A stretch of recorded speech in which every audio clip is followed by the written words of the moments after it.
지하수 속에 흙까지 같이 나왔다. 이게 문제입니다.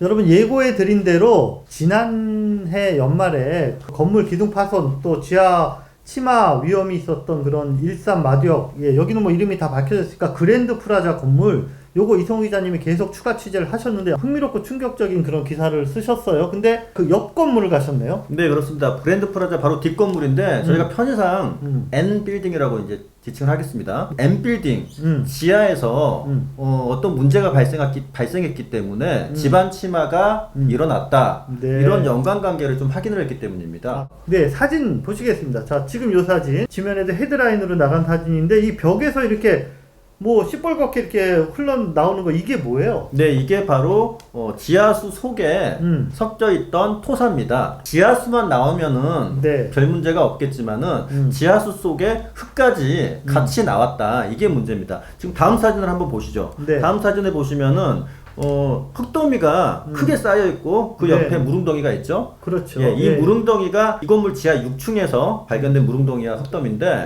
흙이 섞인 지하수들이 이 무릉덩이로 모이게 되고요. 이 무릉덩이에서 건물 관리인이 하나하나 포올려가지고 5년 동안 쌓아 올린 흙들이 여기 있는 겁니다. 지하 속에 있는 흙들이 밖으로 새어나온 곳이죠. 자, 요거 하나 물어볼게요. 이게 5년 동안 모았다 그랬잖아요. 예. 5년 전에는 이런 토사 유출이 없었다는 건가요? 아니, 그렇지 않습니다. 지금 건물 관리인에 의하면은 5년 전 상황도 비슷했다. 그런데 정확히 확인은 안 된다고 해요. 왜냐면은 5년 전에 이 건물 관리소, 관리단이 인수인계를 받으면서 이 문제를 본격적으로 확인을 한 것이죠. 그것뿐만 아니고 지금 지하수가 침전을 시켰다고 하지만 사진 보시면은 네. 굉장히 흙탕물이죠. 네네. 예, 이 흙탕물이 또 그대로 배수가 되고 있거든요. 아, 퍼 올리고 예, 있습니다. 지상으로 포 올려지고 있습니다. 다시 말하면은 포 올려지는 지하수 속에도 흙이 많이 있다. 즉 지금까지 지하수에서 나온 흙들은 이것보다 훨씬 많을 것이다라는 게 추정이 가능합니다. 점점 지반이 낮아졌다라고 표현할 수 있겠습니다. 전문가 의견을 좀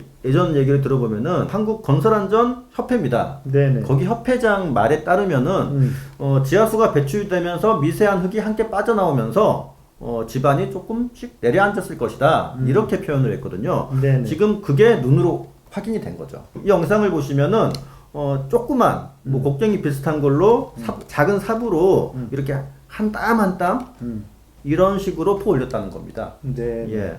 그리고 다음 영상을 보시면은 천정에서도 지금 물이 떨어지고 있죠.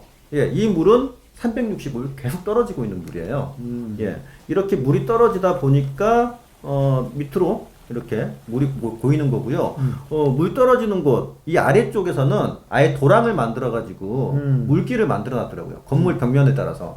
벽면이 파손된 부분이 있어요. 네. 그 파손된 부분에서 물이 새어 나온다는 겁니다. 네. 지하수가. 이것도 굉장히 큰 문제입니다. 자, 그럼 이 상황을 고양시는 지금 파악을 하고 있나요? 네, 고양시가 이미 당연히 파악을 했고요. 파악을 했는데 이 문제를 이제 좀 쉬쉬하고 있다가 최근에서야 공문을 공식적으로 발송을 했습니다. 어떤 공문이냐면은 이 N빌딩 이 관리단 쪽에 흙이 섞인 지하수의 유출 이 문제가 집안 침하의 하나로 이제 지목이 되기 때문에 방수공사를 시급하게 해야 된다. 빨리 해라라는 어떤 그 요청 공문이었습니다. 고양시에서는 이제 이걸 굉장히 부담스러워할 수밖에 없는데 예민한 문제래서. 예, 왜냐면은 이제 손해배상 소송과 관련돼서 앞으로 일이 진행될 수도 있기 때문에 그랜드 프라자의 집안 침하를 야기했느냐 100%는 아니다 이렇게 얘기해요. 고양시는. 네. 여러 요인 중에 하나이고 요것이 굉장히 시급하기 때문에 이 문제를 먼저 처리해야 된다 이렇게 얘기를 하고 있습니다. 네, 그럼 N빌딩은 이제 그런 시의 요청을 받아서 어쨌든 요 방수공사를 추가적으로 이렇게 좀 하게 될까요? 네, 지금 그것도 약간 문제예요. N빌딩 소유주들이 뭐 100명 조금 넘는 걸로 알고 있는데 관리단이 뭐 2개다. 그 다음에 한 사람이 지분을 90% 이상 가지고 있는데 그분의 동의 없이는 쉽지 않은데 그분이 또 어떤 소송에 휘말려 있기 때문에 뭔가 소유와 관리 관계가 약간 복잡하네요. 예, 복잡하고 좀 단합이 안 되는 분위기거든요. 그래서 이 건물이 과연 방수공사를 빨리 할 수 있을지 이것도 좀 지켜봐야 될 것 같아요. N빌딩 여기도 그 안전에 문제가 없는 건가요? 그러니까요. 지금 이 문제도 이 지하수 문제, 지하 6층에서 이렇게 문제가 많이 발생되고 있는 것이 확인됐기 때문에 건물 주인들 또 세입자들도 굉장히 좀 불안해하는 측면이 있습니다. 근데 지금 고양시는 공식적으로 이 빌딩에 대해서 뭐 사용 제한 명령을 내리진 않고 있습니다. 즉 안전하다라고 보고 있는 거예요. 네. 그런데 세입자 입장에서 또 건물주 입장에서 이런 지하에 이런 상황을 보고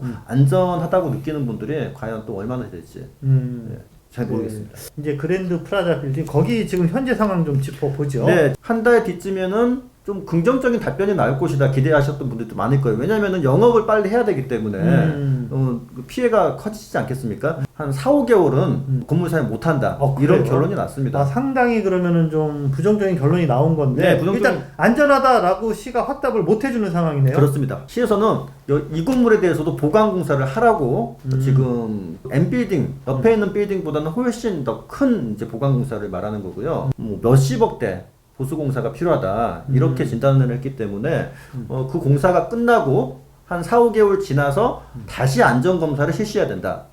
공사가 끝났는데 안전검사를 실시했고 그게 수준에 위달된다면은 다시 사용을 못하는 고양시나 집주인들을 상대로 소송을 좀 해야 되지 않겠느냐. 근데 시에서는 뭐 하루빨리 정상하겠다 이런 원론적인 답변을 하고 있고요. 차라리 재건축을 아예 과감하게 하는 게 어떠냐 이런 이야기도 일부에서 나오고 있는 것 같습니다. 그래서 그게 이제 신중하게 거론되는 것 같아요. 건물을 아예 새로 짓는 것이 가장 문제를 근본적으로 해소하는 방법이다. 근데 그것도 쉬운 문제는 당연히 아니겠죠.